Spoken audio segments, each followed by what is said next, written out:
author and a frequent audience member, Vincent Miles, speak about transatlantic train, Boston, Liverpool, and Cape Cod captains.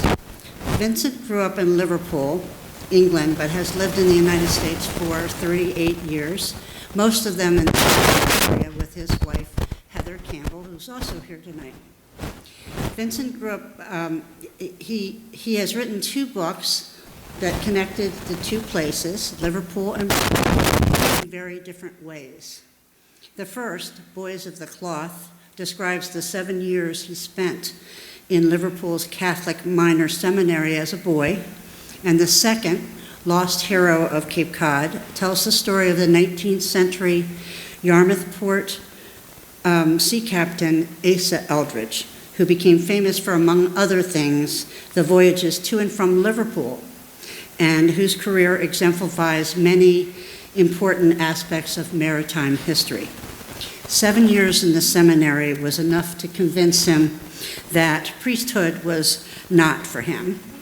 And at age 18, he embarked on a radically different path, training as a biochemist initially, and ultimately becoming a biotechnology executive and venture capitalist. Tonight, Mr. Miles will talk about the 3rd book he has written, not yet published. Our program tonight is sponsored by the town of Barnstable's tourism program grants, and also Peter and Susan Alefarakis, who I don't know if they're here tonight, but we thank them.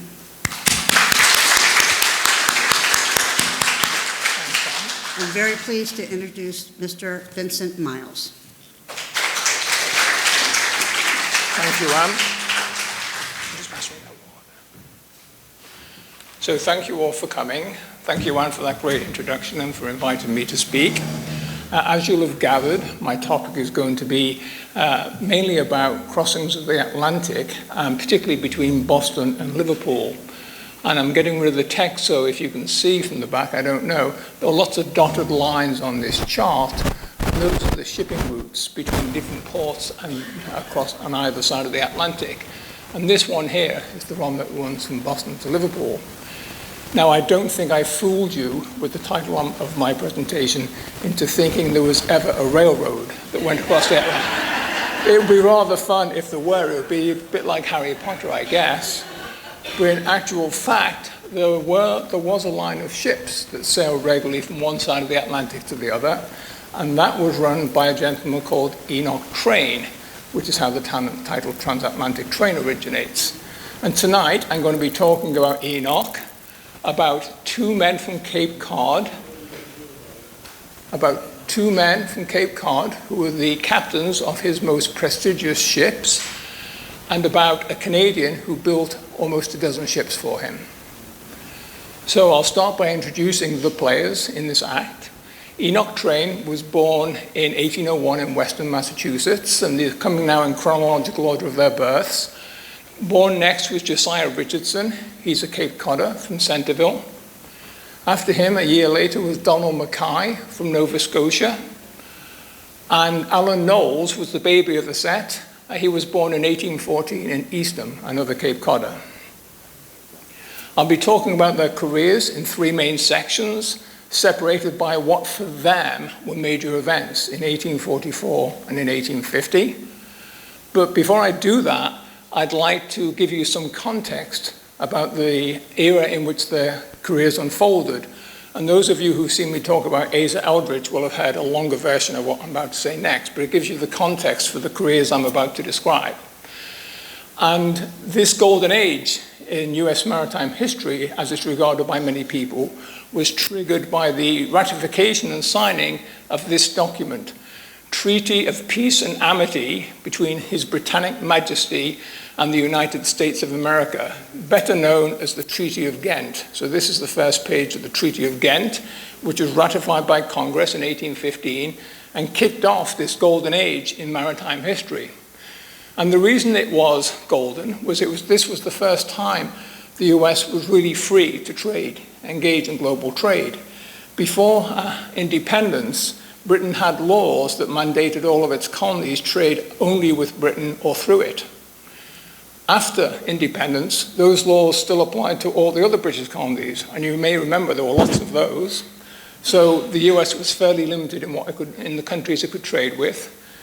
In addition to that, the Napoleonic Wars were in progress, so Britain and France's navies were continually harassing American ships to prevent their goods reaching their opponent. But after the War of 1812 and the treaty I just mentioned, all those restrictions faded.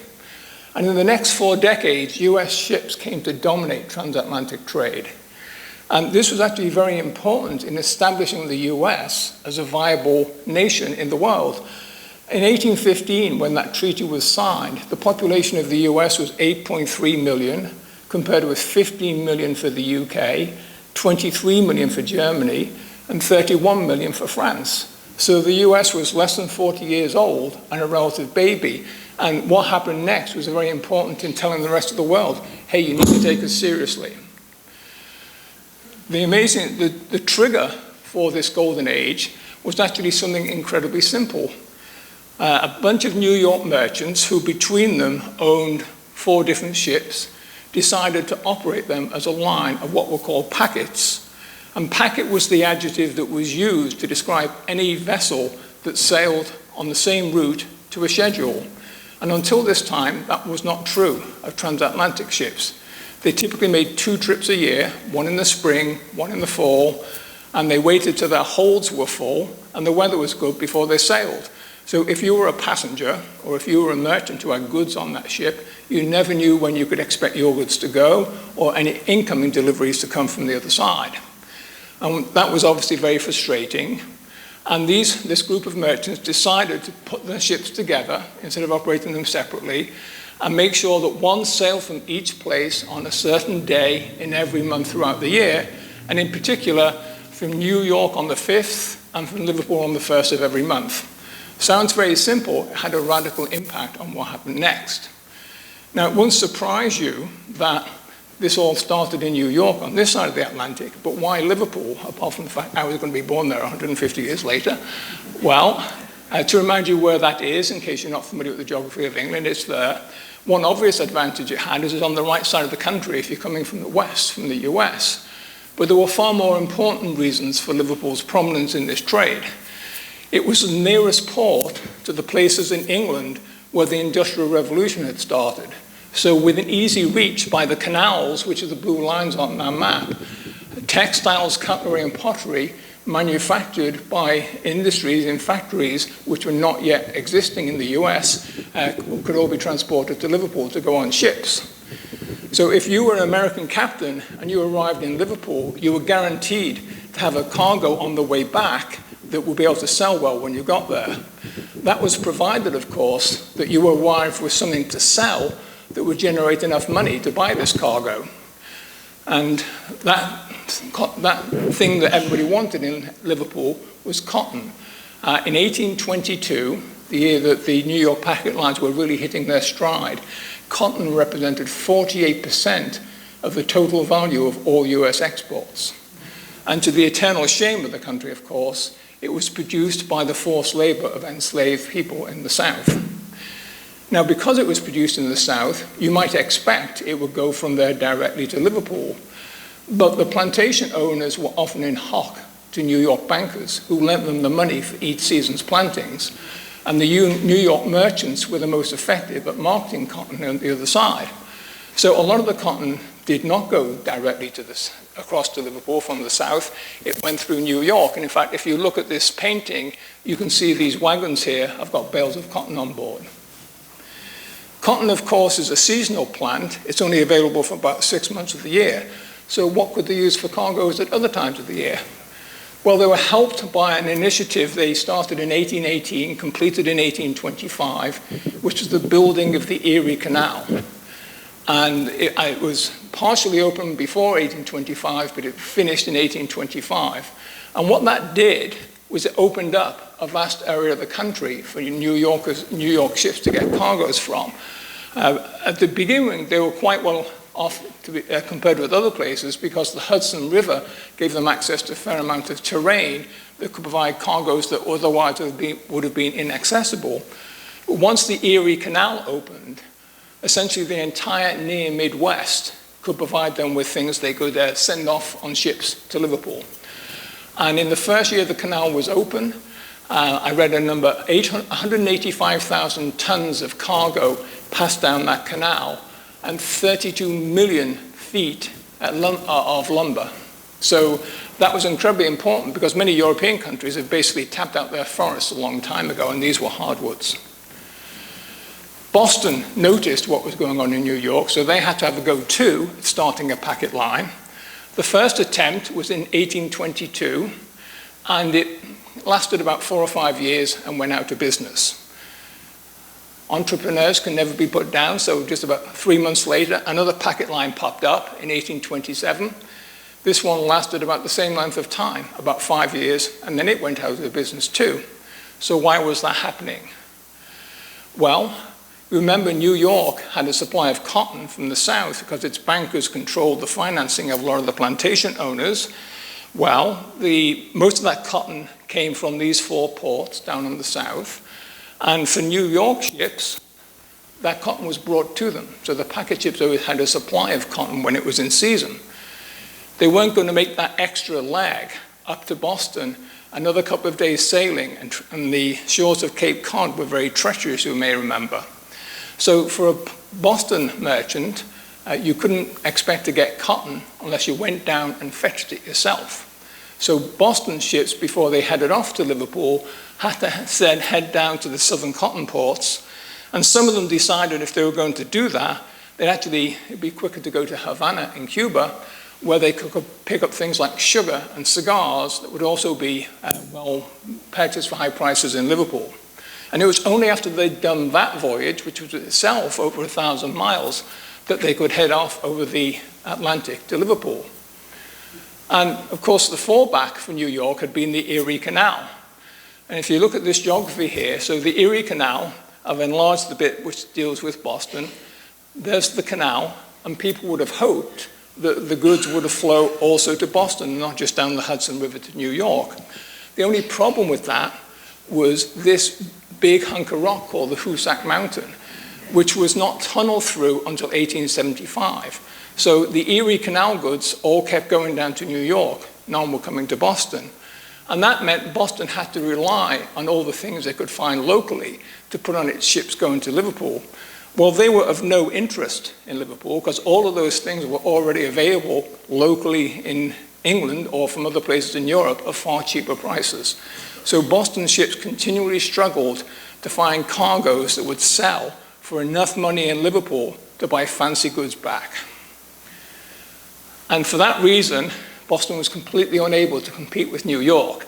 So this is showing the total annual trade volume, imports plus exports, in the three biggest ports in the US at this time, which were New York, Boston, and New Orleans. Boston, for most colonial times, was the #1 port. In 1820, it was still pretty close to New York, but by 1840s, it had fallen way behind. It was simply unable to compete for the reasons I just said. The only thing Bostonians could console themselves about is the British couldn't compete either. They were the Britannia rules the waves, they were the #1 maritime nation in the world, but they were simply unable to compete with New York packet ships on the Atlantic. And I have shown here, this is the US flag in the late 1830s when there were 26 states. So at that time, I could easily have put New York, the American flag in places 1 to 10 on this podium, but to be generous, I reserved the 3rd spot for a tiny British flag, because that's how far behind the Brits had fallen. Now, they were very concerned about this, obviously. Parliament set up a commission to look into why are we so far behind the Americans. And they came to a very simple conclusion. It was all about execution. The US had better ships, sailed by better captains, and operated by better ship owners who kept to a schedule, far better than the British did. And as the government pondered what to do about this, a game-changing event happened, which was the completion of this ship, which is called the Great Western. This is in 1838. And in April 1838, this steamship crossed the Atlantic in 15 days, I think it was, which is about half the time it took a packet ship to do it. And until that time, people had always thought a steamship couldn't get across the Atlantic because the engines were not efficient enough and it needed too much fuel, so no ship could be big enough to carry all the fuel it needed. Well, this ship had just proved them wrong. And that gave the government an idea.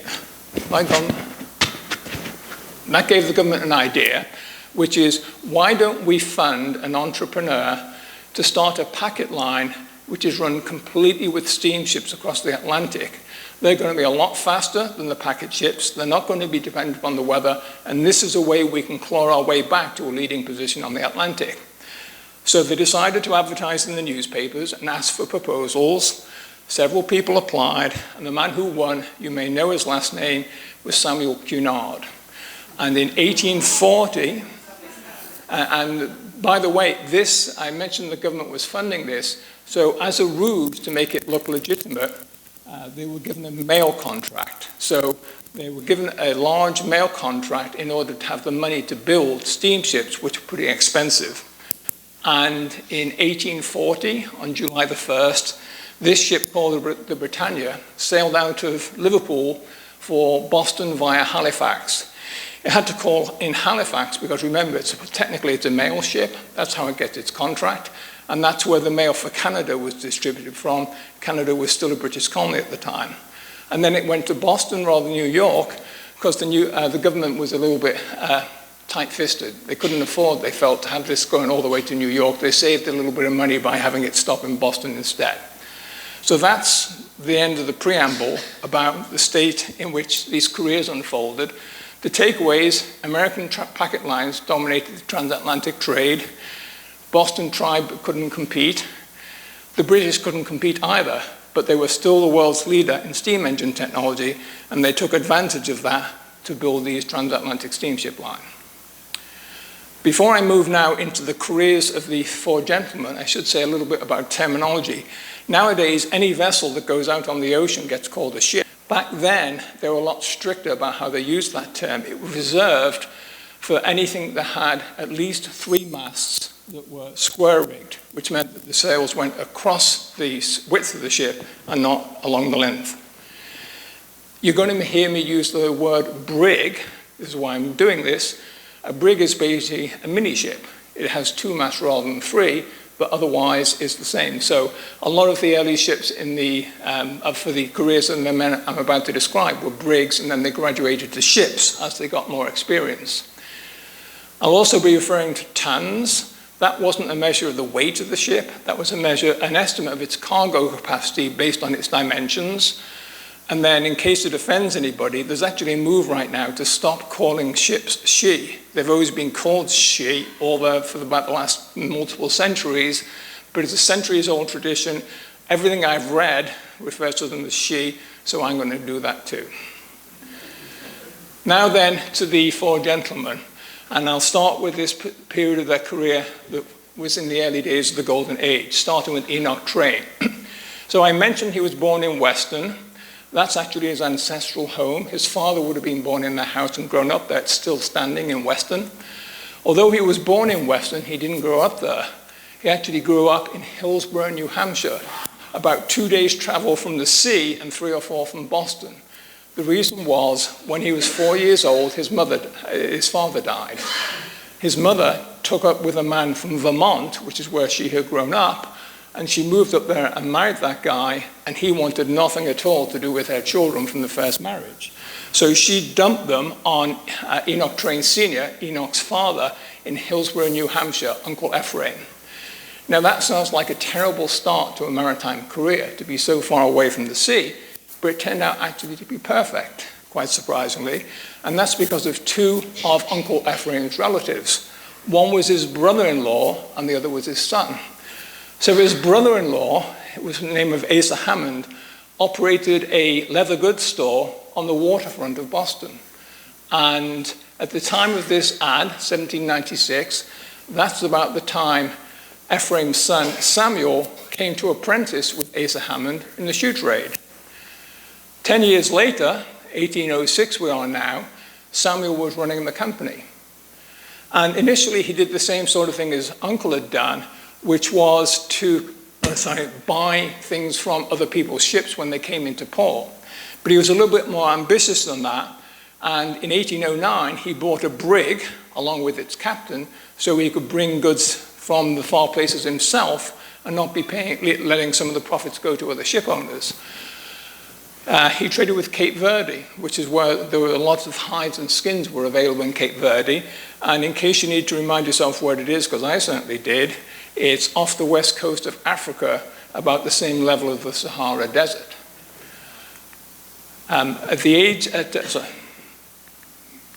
Just go back there. When the Treaty of Ghent happened and this Golden Age started, 1815, Enoch Train was then about 14. So Samuel took him into the business, and 6 years later, Enoch Train was invited into the partnership by his cousin when he turned 21, which at that time was the age of majority. He did the same sort of thing as his cousin had done to begin with. To begin with, the business didn't change much after Enoch joined it, but he was very ambitious. In 1828, he led an expansion of the firm. So they had one brig before, now they had 3 brigs, and the extra brigs he bought for the purpose of trading with Russia. Russia, this time, was the world's leading supplier of hemp, and not the stuff that you smoke, but the stuff from which you make ropes and sailcloth and all those things important for ships. 84% of all US imports of hemp in 1834 came from Russia. So that's the trade Enoch Train wanted to get into. By 1834, he'd essentially taken over the firm from Samuel. Samuel was ready to retire, and we see here, so Samuel Train and Company was dissolved, and a new firm, Enoch Train and Company, was formed. Elijah N. Train, mentioned there, was Samuel's son, who unfortunately was very sickly. He contracted tuberculosis, and he died about 5 years after this Enoch Train and Company was formed. So basically the whole firm was run by Enoch Train. Now, the trade he did, by the time he became the head of the firm, and that was his name was on the front door, he had 6 vessels. He continued the trade with Cape Verde, although over time he phased that out and got his hides and skins from South American companies. He traded with St. Petersburg, which is way up there. That's the port for Russia. And by the way, that's a really hard place to get to when you're coming in from the Atlantic. So you have to go along the channel, up over Denmark, down under Sweden, and then back through the Baltic Sea to St. Petersburg. When he had 6 ships, about 2 or 3 of them every year made a round trip to Kronstadt, typically took about, which is the port for St. Petersburg, typically took about 6 months. The other ships, the other 2, he used just to experiment with trade in multiple other European ports, see which ones caught his fancy. One very much caught his fancy, which is Liverpool. So in the early 1840s, by the way, they still had to go down south to pick up cargoes to do all this trade I've just described. In the early 1840s, he decided to stop trading with Russia, although it had been the original reason he expanded the firm. And over the next couple of years, he actually disbanded his trade with other ports. And in 1843, took the decision he was only going to trade with Liverpool. And that gets me to that major event I said happened in 1844. So we move on for the early career of the next person in the triumvirate. Liverpool by this time, by the way, was almost as wealthy as London. Herman Melville traveled there as a seaman, and in one of his novels compared the docks of Liverpool with the Great Wall of China and the pyramids because of the quality of their construction. So what was this event in 1844? I'll be getting back to that, but I have to deal with the other 3 gentlemen first. So Josiah Richardson, born in Centerville. Here's a map with the Harvard logo pointing towards Centerville. That's because his father was a Harvard graduate who decided to move to Centerville and start a school. If he was hoping his sons would follow in his footsteps, he was sorely disappointed. At the age of 11, Josiah went off to sea. He had a brother called Ephraim who also went off to sea. And after Josiah had done that, he actually ended up trading in many of the same places Enoch Train was. I've listed them there. To begin with, his first 10 years were mainly spent as the captain of brigs. But then in 1839, he was given the captaincy of his first ship called the Chatham. And with that ship, he traded cotton between Havre, or Le Havre as we now call it, and Liverpool. And then he did something which sounds unpromising for a future career on the sea.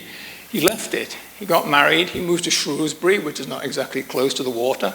He took up fruit farming and became a deacon. And he was very religious for the rest of his life. So we'll have to see what happens to him after that big event in 1844. Moving then to Donald Mackay. He was born in Jordan Falls, Nova Scotia. That's towards the southern tip of Nova Scotia, just there.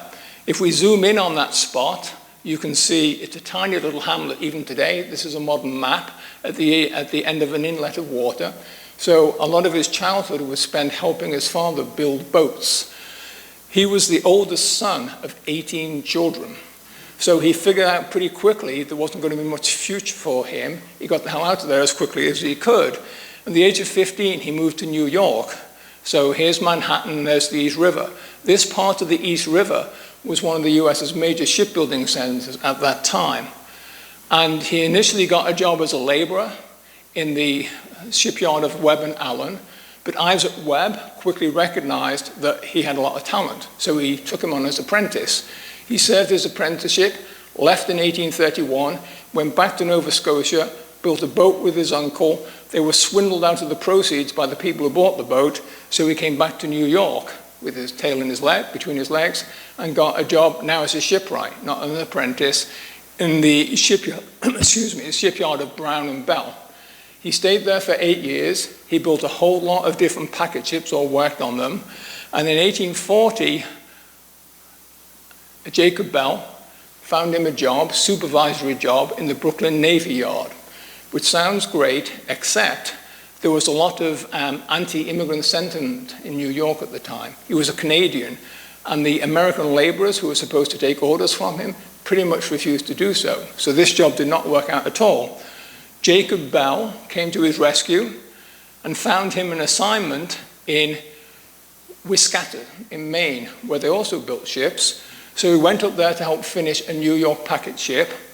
And then when that job was done, he came down the coast on his way back to New York and thought he would look in at Newburyport, which at that time was actually a significant port. And it was also a significant shipbuilding center. So up there you see on this map, John Currier Jr. shipyard. And Enoch got a job there. Donald Mackay got a job there with this guy, John Currier. And in that position, he was a foreman. He oversaw the construction of a vessel called the Delia Walker. And that was going to turn out to be important for the story. The ship captain for whom that ship was being built was named Dennis Condrey, and we'll meet him again in a few minutes' time. So that's why I've given the highlight. Currier offered him a job as a foreman, a long-term contract. He was more ambitious than that. He wanted to be a partner. And so he found another person called Currier, no relation, who took him on as a partner. He worked in this yard here, and in 1842, he built the first ship that was totally of his own design for a New York coffee merchant. Strangely enough, it was called Currier, but spelled differently. And it turned out to be very, very fast. So Mackay was already showing he was a great shipbuilder, and he now wanted to be the senior partner, not the junior partner in the firm, so he moved again. In 1843, he formed a partnership with a guy called William Pickett, and was lucky because of the way the Currier had impressed the New York packet ship owners when they saw her sailing. 2 packet lines placed orders with him for packet ships. And these were the 2 largest commissions ever given to a Newburyport builder at that time. They were the 2 largest ships that would ever have been born there. And that's 1843. We're almost ready for the big event of 1844. I'll get back to that in a moment. And that leaves Alan Knowles as the last of the quartet to talk about.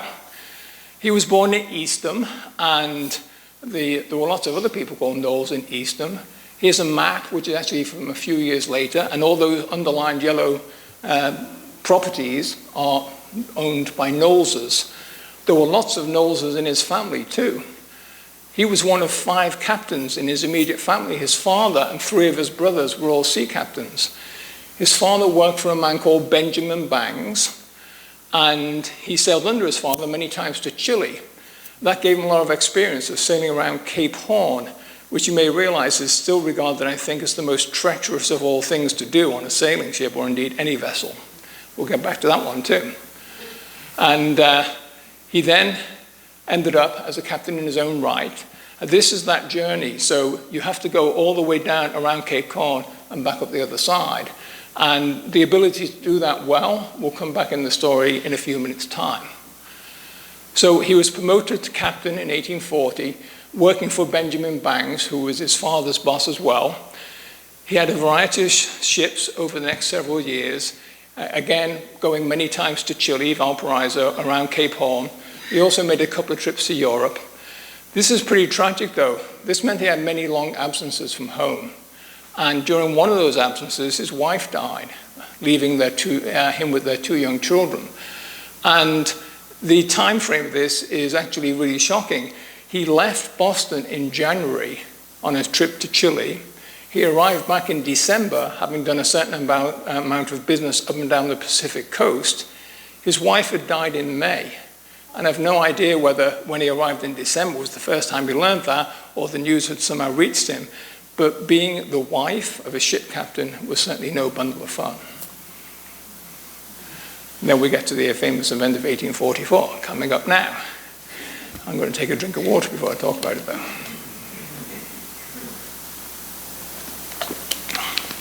So this is the point where the careers of the 4 men start to converge. And I will talk about the next 6 years of those careers. And the major event was Enoch Train placed an ad in a Boston newspaper announcing he was starting a packet line between Boston and Liverpool, which is a pretty brave thing to do when you remember there had been several others already that had failed and they had all sorts of problems. But he did. Now, this ad mentions 3 things that were very important about packet ships, which his ships didn't possess, okay? They had to be, fast sailing. His ships were freighters. They would plod along, but they were not built to be fast. Packet ships were built to be fast because speed mattered in that trade. They have to have good accommodations for passengers. Freighters didn't carry many passengers, so they were not particularly luxurious if they did have accommodation. And they had to be robust enough to sail across the North Atlantic during the winter as well. As I mentioned, most ships didn't try and do that. So when he started his packet line, he knew right off the bat he needed to find himself some new ships. And he must have been thinking about that when he went over to England in the first few months of 1844 to set up the arrangements in Liverpool for the packet line he was starting. And while he was there, he did get some time off. He went to Windsor Castle. He visited it like a tourist. He actually went to a service in the chapel where the Queen Victoria and her family were present. But the person who impressed him most that day was not her, but Dennis Conroy. Remember the guy from Newburyport for whom Mackay had once supervised the building of a ship. And he said to Enoch Train when they got in conversation, if you need new ships for a packet line, there's one person you need to go and see first before you give a commission to anybody else, and that's Donald Mackay in Newburyport, which is exactly what Enoch Train did when he got back to Boston. He went up to Newburyport, and within 1 hour, he and Mackay hit it off right away. Within an hour, they had agreed on the design and cost of this ship, the Joshua Bates, 620 tons, to be Train's first true packet ship. He had to wait till December before this ship was finished, but he was so pleased with her, he took Mackay by the hand and said, you need to come to Boston, and I will provide you with the financing to start your own shipyard, which he did. So the shipyard was in East Boston, which was then became one of the major shipbuilding centers for the whole US because Mackay became such a prominent shipbuilder. And in the next 6 years, Mackay built for Train 8 separate packet ships listed here. And during that period, he only built 18 ships altogether. So Train was not only his financial backer, he was also his biggest customer, which would help Mackay enormously. And the performance of the line was very solid. If you're sailing monthly, you need 12 sailings a year. That's the green dotted line. He struggled a bit to begin with to do that from Boston, but as you can see, he hit the target in all the subsequent years. But the big thing was that all of a sudden he saw this massive surge in passengers on his westbound ships coming from Liverpool. That, unfortunately, was for a very tragic reason. It was because of the Great Famine in Ireland. So the potato blight hit Ireland in late 1845, and over the next 4 or 5 years, as you probably know, 1 million people died of starvation, and another 1 million people fled the country, which is really one of the great tragedies in history. By the way, before press photographers, newspapers sent sketch artists to record what they were seeing. Most of the people who fled Ireland to the US traveled in steerage. This is another impression of those from a sketch artist, which is the steerage is the space between the cargo hold and the weather deck. There's a small 6-foot high space between. You might get a better sense of what it was like. This is a reconstruction of steerage quarters in the Maritime Museum in Liverpool. So just imagine that with hundreds of people and 6-7 weeks, very little ventilation, the ship tossing around all over the place, really tough conditions, particularly if you're half-starved when you get on the ship to begin with. It wasn't all plain sailing for the owners either. As I mentioned, Enoch Train, like his predecessors, had a challenge finding eastbound cargoes all the time, so often his ships had to head back down to the cotton ports to pick up a cargo. But worse than that, he lost 3 ships at sea, almost 1 a year for the first few years. The worst of those tragedies was this one, the Ocean Monarch. She had left Liverpool, this is in August 1848. She had left Liverpool a few hours earlier when she caught fire. And tragically, 162 people of the 380 aboard perished. If that had happened out in the Atlantic, they all would have done. But the Irish Sea has busy shipping lanes, and so there were people who were available to rescue some of the passengers. And now we get to see where the Cape Cod is coming back into the story. So remember Benjamin Bangs, that's who the Knowles family, the father and Alan Knowles, were working for. And this is an announcement at the end of 1847 about a new ship just launched called the Robert C. Winthrop, this stern-looking gentleman who was a Massachusetts man who was the Speaker of the House of Representatives at the time. A week later, the news emerged that the captain was going to be Knowles. That was Alan Knowles of the Knowles family. And then just a few months later, we find that the packet ship R.C. Winthrop is still very busy. This is August of 1848, but now she's been chartered by Train & Company. So now Knowles is working for Enoch Train. He first sailed the Winthrop to Liverpool in August of 1848. That's the month the Ocean Monarch was lost to fire.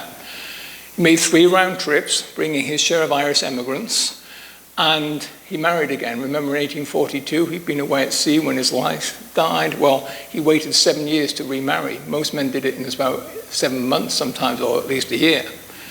He then moved to another ship called the Western Star in 1849, and that's going to be important in a moment. And he made 2 more round trips to Liverpool before the next big event happens that I'm going to get to in a minute.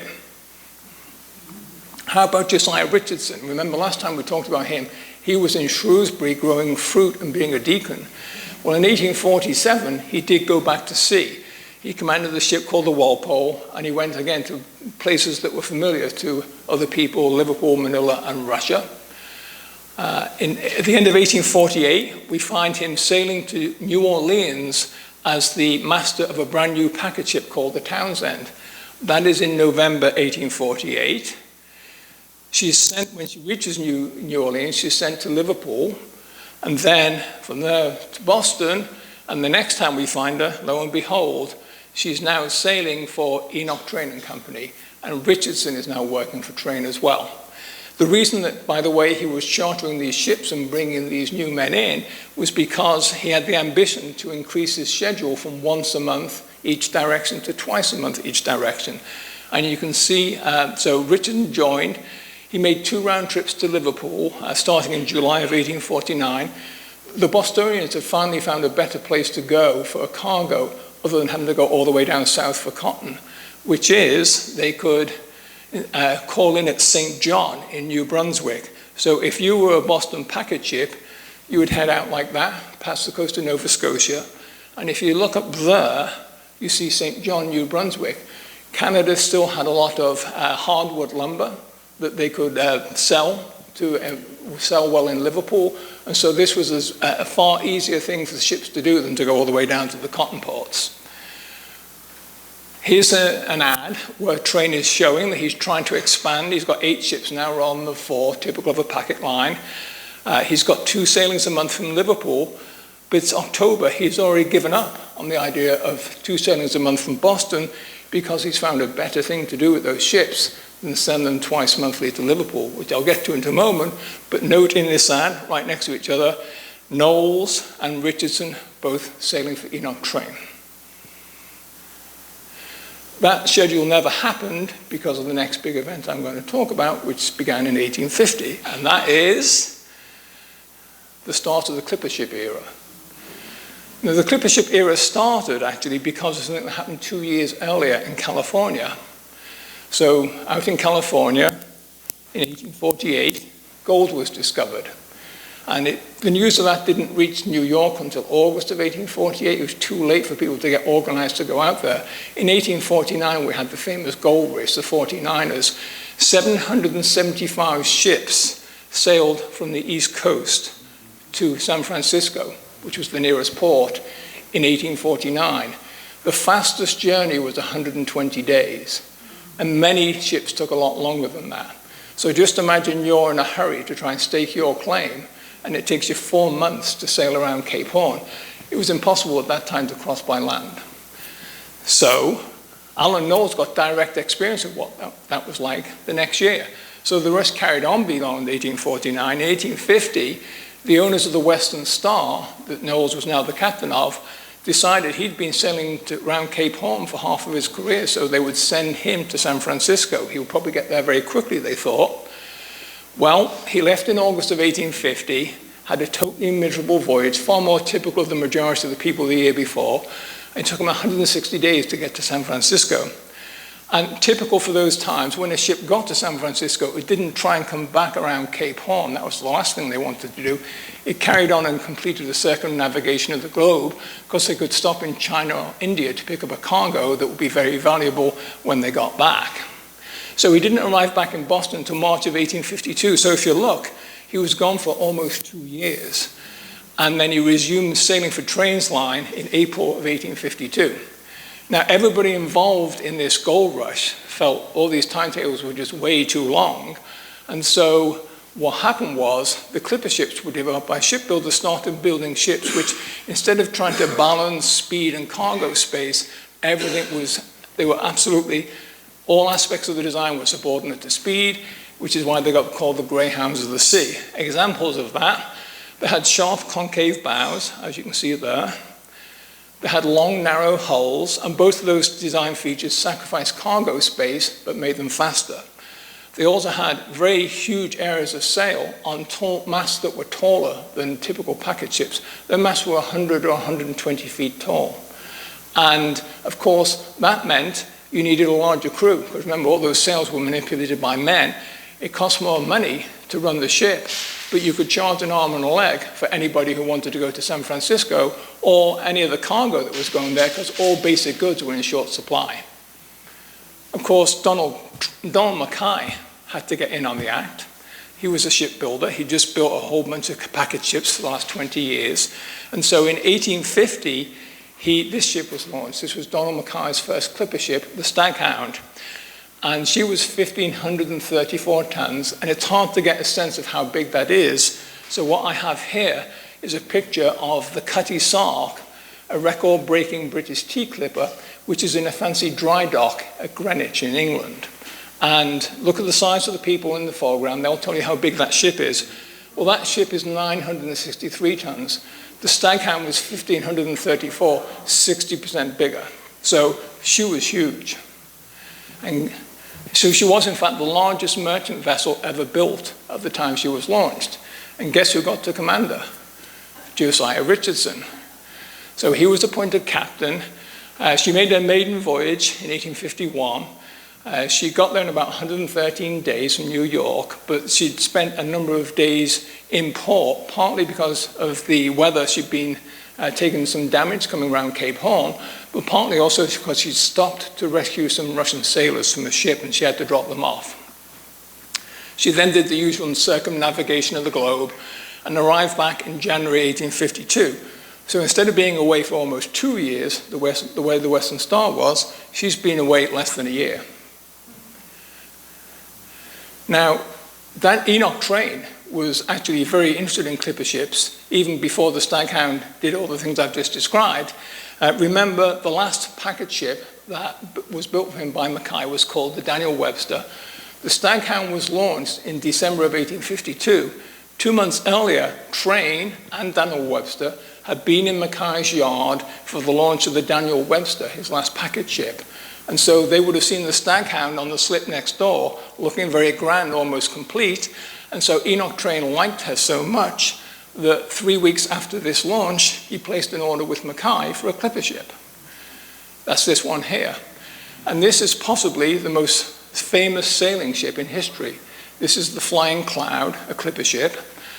She was launched in April of 1851, 1,782 tons, even bigger than the Staghound. She sailed from New York to San Francisco in 89 days and 21 hours, which was about a week faster than anybody ever done it before. And then just for good measure, 2 years later, she broke her own record by another 8 hours. And it wasn't until the 1990s that any wind-powered vessel, even a modern racing yacht, was able to beat her time. And the women in the audience may like to know, very unusually, the captain's wife was the navigator. Captains' wives often went on voyages, but normally just so they wouldn't be lonely or they would see their husband. She had a very functional role. The navigator is probably the second most important person on the ship, and she navigated for her husband during his entire career. Now, this is a very impressive painting. There's one thing wrong with it. Up there at the top is the house flag of Enoch Train. But by the time this ship sailed and was launched and sailed, he didn't own it anymore. He'd agreed to pay Mackay $50,000 for this ship. And when she was halfway built, a New York firm offered him $90,000. So he took the money, and he often said in later years it was the biggest regret of his entire career was selling the Flying Cloud when she was still being built. But he put the money to good use. He gave Mackay another commission for another clipper ship, this one called the Staffordshire, after the place where all that nice pottery was coming from. Even bigger, 1,817 tons, launched in 1851, and she was called a clipper ship. Although she was a clipper, he was putting her in his packet line, which people thought was a little strange. Larger capacity, but needed a larger crew. She made 2 round trips to Liverpool under a different captain. On the second of those, by the way, Enoch Train's daughter was traveling with her husband on their honeymoon, and they arrived in Liverpool on Christmas Day, which is a sort of romantic thing to happen on a honeymoon. In May of 1852, she was diverted to San Francisco. By this time, the Staghound had come back into New York, and then its captain had come back to Boston. So this time now, Josiah Richardson is the captain of the Staffordshire, back with Enoch Train. And on this voyage to San Francisco, he made another good time, not as good as the Flying Cloud, but 101 days, which at the time was the fastest of the season. And he did the usual thing of going around the whole globe. He did set a record for the leg from Calcutta to Boston, which lasted for some time as well. And then he got back to the routine, and you'll see what that routine was like. So he quickly slotted back into the packet line. You know, we have Boston to Liverpool, May to June, Liverpool to Boston, July to August, Boston to Liverpool, September to October, Liverpool to Boston, December to never arrived. Because on December the 29th, she sank off the coast of Nova Scotia after being hit by 3 storms in rapid succession. Josiah, 148 people drowned, including the captain, who always went down with this ship. So that was a very sad end to Josiah Richardson's career and his life, of course. Train must have been devastated by losing a ship, losing these people, but particularly because Without his persuasion, Richardson would not have been on the ship. When he got back from his previous voyage, he told Train he wanted to retire, and Train persuaded him to make one more voyage, and Richardson told one of his friends, no man except Mr. Train could induce him to go to sea again. So without Train's persuasiveness, he would not have been on that ship. But things moved on, and we can now get back to Alan Knowles, a Train clipper ship built by Donald Mackay, the three men working together here. Actually, Train took delivery from Mackay of two identical clipper ships called the Chariot of Fame and the Star of Fame, and they're still getting bigger. Now we're up to 2,000 tons. And the Chariot of Fame, as I say, these were the only two ships Mackay ever built that were identical. Alan Knowles was chosen to command the Chariot of Fame. He did a lot of sailing to Liverpool via St. John. Actually, on his second trip, he could well have lost the ship in the same way the Staffordshire was. The North Atlantic was an incredibly stormy place. And so in February, he was hit by multiple storms in succession to the point where all his sails had gone, and he was basically blown into Provincetown and had to be towed up to Boston by a steam tug. But he and all the people on board at least escaped with their lives. He made several more round trips to Liverpool, bringing about 3,000 immigrants to the US. And then something strange in March of 1856, a radical change. He was sent to Acapulco, calling in at New York on the way for coal, and then onto the Chincha Islands. And the Chincha Islands are off the coast of South America, and they're big hunks of granite sticking about the sea. See all the birds flying around? For centuries upon centuries, the only inhabitants of these islands have been seabirds, and so they were coated with a very thick, deep coat of bird poop called guano.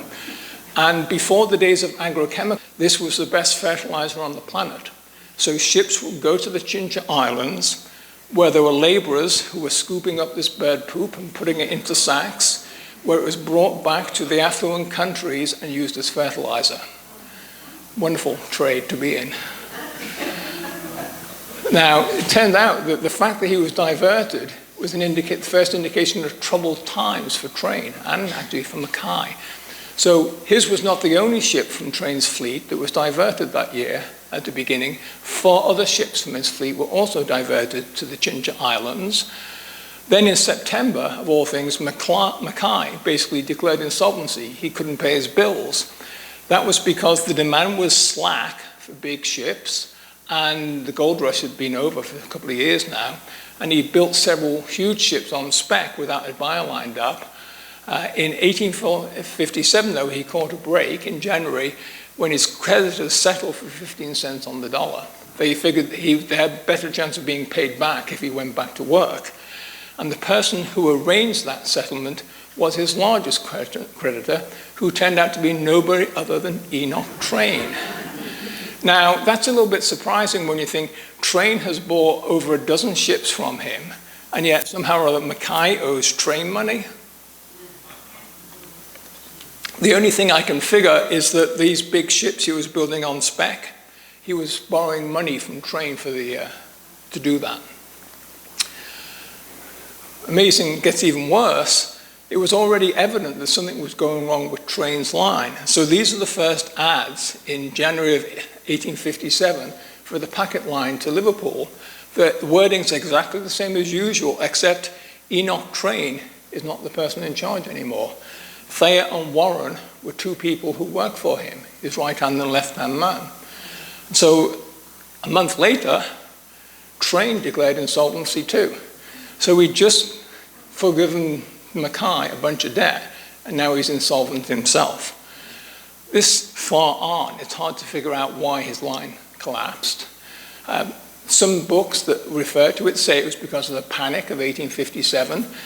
Well, that didn't happen until August, when an insurance company collapsed in the Midwest. So this was February. Couldn't have been the panic of 1857. Other people might think it's the impact of steam, which of course was encroaching on sailing ships. But the Cunard line was sailing to Boston when he started in 1844 and carried on doing so all the way through this period. So that doesn't suggest that steamers were a challenge. In fact, the Cunard line didn't carry steerage passengers. And of course, they were his main business at this point. nor was it the end of the Irish famine. So the peak of Irish immigration into the US came in 1851, 250,000 people. Over the next 4 years, it went down to a quarter of that, and yet his passenger count continued to go up. So none of those were the reason. I go back to the thing I talked about earlier, the imbalance in opportunities, Boston against Liverpool. If you just look at for example, the number of passengers coming from Liverpool versus going, there was always a lot more business to come west than east. And because of that, Train must have chartered a lot of ships. His ships arriving in Liverpool were not sufficient to give this number of sailings coming back. And so he was chartering too many ships to come from Liverpool to Boston, and charter fees were expensive and eating into his profits, and eventually they ate into them too much. It didn't help that he'd gone for these big, huge ships that had huge crews, and it certainly didn't help when he wasn't getting paid by Mackay for the money that he was owed. This was all taking place, of course, in the context of Boston being completely unable to compete with New York. You saw the first part of the graph earlier. Well, it got a lot worse over the next couple of decades. So New York just surged ahead of all the other US ports during this period. So after the crash, Enoch Train never was able to do much more. He had to sell his ships, his commercial real estate, and even his house and his estate in Dorchester. He tried several other things, none of them really stuck. This one was probably the one he did the most. He imported coal. He'd done that actually when he still had his shipping line. And he died of a stroke in Saugus in 1868. How about Mackay? Well, he was able to resume shipbuilding after Train's mediation in 1857, but the market had moved on from the big, huge clipper ships that needed big crews. He did build some steamships for the Union Navy during the Civil War, and actually got into a fight about payment, which was only settled eventually by the Supreme Court 20 years after Mackay died. That's how long that dispute went on. He built one last big clipper in 1869, Glory of the Seas, 2,100 tons, and in 1870 he declared bankruptcy again. So that clipper was the end for him. He retired to Hamilton, horse country in Massachusetts, and died in 1880. That leaves us just Alan Knowles. He stayed in the guano trade for 4 years, all that poop coming back to the US. He was inactive during the Civil War, and that's when he did the one thing he's best remembered for. Nobody seems to remember what he did as a captain, but they do remember he swapped houses with Banks Hallett, giving the HSOY its headquarters. That was originally Alan Knowles' house, and in 1863, during the Civil War, he swapped it for a smaller house with Banks Hallett. When the war was over, he went back to sea. He did 3 different ships, 9 voyages. He went until 1874, mainly to places that you've heard me talk about already. And on the last of his voyages, he actually had to leave the ship and come home because of ill health. He retired to Yarmouth Port, and he died of a stroke on July the 5th, 1875. And fittingly, perhaps, he suffered that stroke when he was out on the water off Yarmouth Port fishing. So that completes the tale of the 4 men here, and just filled out the details in the timeline here. It's probably fair to say that only Knowles had an ending that he was happy with. I mean, clearly Richardson had the worst ending, but neither Train nor Mackay had a happy ending. So if we reflect on their career, I think they were all a little late for the golden age. So they were really coming to the prime here, and the golden age was starting to taper off because steamship was definitely affecting what was happening in the New York trade, even though I haven't covered it here. I think they all stayed loyal to sail despite the advent of steam. You heard mention of the Eldridge brothers earlier. All 3 of the Eldridge brothers actually moved over to steam. None of these people did. They were all risk takers, and clearly that cost Richardson his life. The biggest risk they were all taking was being involved in sailing across the North Atlantic. Mackay and Train were taking business risks, and they both ultimately foundered because of their overcommitment. But Train also had a terrible run of bad luck losing ships. I've already mentioned 4 ships that he'd lost, but there were 3 more as well during the period he operated this packet line. And altogether, 323 people died on his ships, or when they went down. The one that would have affected him most, though, was a freak accident which killed his son Theodore. So his son Theodore was the captain of the St. Petersburg, And on a journey from Liverpool to New Orleans, a gust of wind blew the sail across him and knocked him 8 feet, and he died. I think another thing to recognize is that careers illustrated the ambivalence of the North about slavery. People were very clear, or they said they were clear about opposing slavery, but many people were willing to profit from goods that they knew were produced by enslaved people. And in fact, in 1850, there was the possibility for the North to confront the South over slavery, but Daniel Webster brokered the Compromise of 1850, where they basically ducked the issue for another 10 years. It's also important to remember these all illustrate just how important maritime figures were in shaping the US.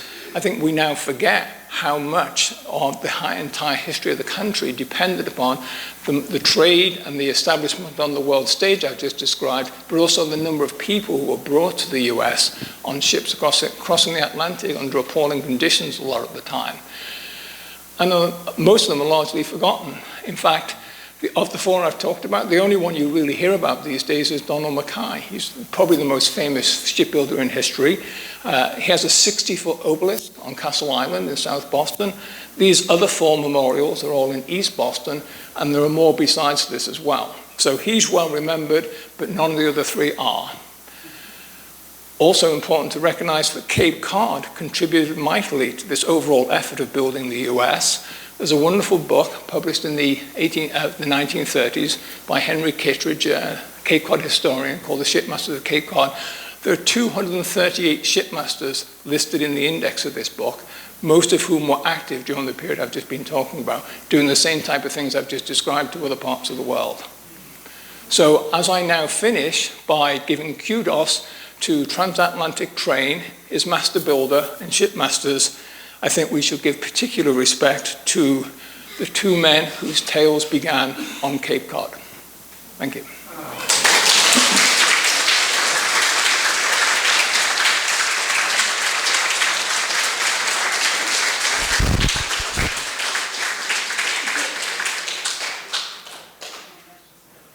Sure.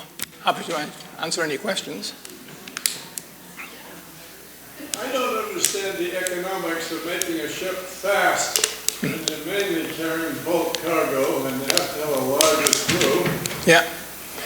So during the gold rush, a shovel would sell for $50 in San Francisco. So until the gold rush happened, San Francisco was a mission with maybe 100 houses. The year before the gold rush, 5 ships docked in San Francisco. The first year of the gold rush, 775 did. They didn't have any of the materials that you would take for granted to have a normal life. And so in addition to the fact people were willing to take the risk of spending their life savings on the passenger fares were very high. It could be $100. And $100 then would be thousands of dollars now. They were willing to do that because they wanted to get to California and get their share of the gold. Carrying passengers was the main motive.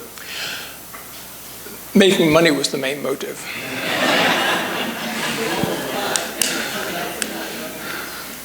They could make money initially with passengers. The passengers then moved over to other routes that people developed, where you went down on a steamship, crossed the central isthmus of America, and went back on the other side on another steamship. But cargoes were still so valuable. Things that you wouldn't even think about would cost a lot of money. It cost a fortune in San Francisco for about 3 or 4 years. And so you could make a lot of money just carrying basic goods to California. Thank you. So all these ships and shipmasters and routes and everything, was there any type of like air traffic control? Like, was anybody sort of overseeing all this? Or people just like running rampant in these different like? That's a great. Think they would run into each other. Like, how did that work? Well, that's a great question. But the Atlantic Ocean is huge. I don't actually remember reading all the stuff I've read. I don't remember hearing about actual collisions. They also, remember, every ship had somebody up there on the top in the crow's nest keeping watch, and these ships were not moving particularly quickly, So they had time to take evasive action if they did. In fact, they used to enjoy meeting other ships. So if you looked at the newspapers in those days, every newspaper had a shipping report saying which ships had departed and arrived the previous day, but it also included, quote, seen. And these were the ships, or spoke, that was the word they used. So ships would enjoy meeting other ships, and they'd heave to and have a conversation or wave flags at each other. And that was always reported in the newspapers which ships they'd seen were. So I don't think there were ever enough of them to collide. Yeah? There's a house yellow house on Main Street a few blocks up that's referred to as Packet Mail. Do you know anything about what came in and out from here other than mail, and where did it go to and where did it come from? In this part, there's probably some information, so Y could answer that question better than I could. So there were packet ships, packet lines, all operating between all of the towns on the north side of the Cape and Boston, and they typically it'd be an overnight trip. That's often where people started their careers. Asa Eldridge, for example, who I've talked about, he started his career with his uncle. They carried passengers, but they also would take, going up, they would take produce from the Cape. Coming back, they would bring some of the manufactured goods that had come into Boston from England, and also rum. I remember going to a talk at the the Cape Cod Natural History Museum by another speaker. One of the biggest trade items that came to the Cape from Boston was rum. Bird poop was very important in Cape Cod. The railroad that goes down to Falmouth was built to take bags of guano from the peninsula called Penzance and take it up to Boston and put it on the ships. And that's the reason we have a railroad in Falmouth. Wow, that bird poop was good stuff.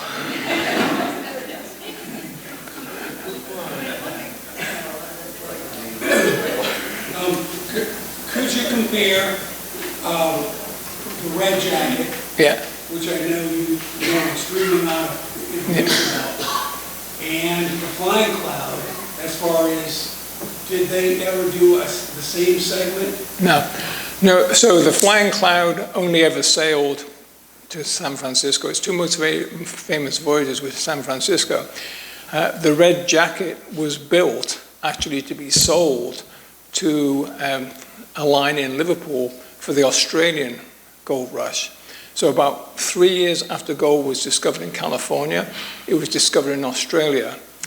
And I mentioned a few minutes ago that in the California gold rush, people had figured out how to use steamers to speed up the journey.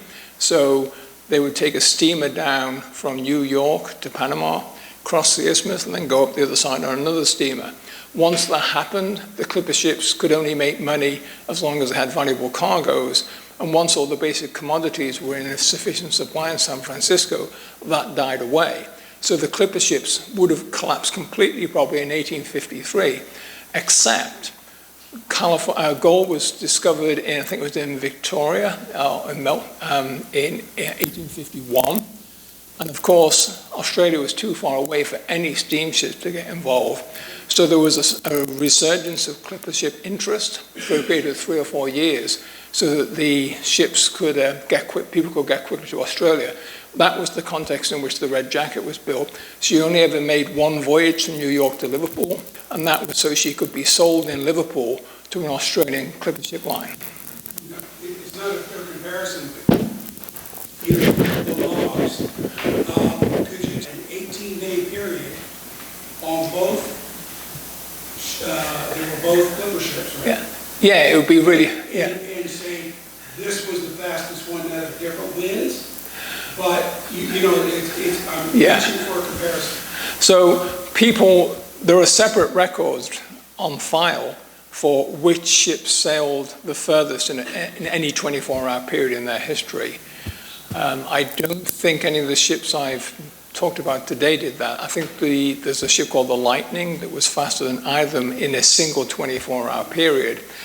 A ship sailing to California always had to wrestle with getting around Cape Horn. And there were fierce westerlies from Cape Horn, so that would always slow those ships down. The very same winds that were slowing down the flying cloud coming around Cape Horn, further north, they were the winds blowing the red jacket across the Atlantic towards Liverpool. So it's really hard to make the comparison. I hope you all can join us for some desserts in the reception room, and Vincent will be here, and he can probably answer more questions one-on-one.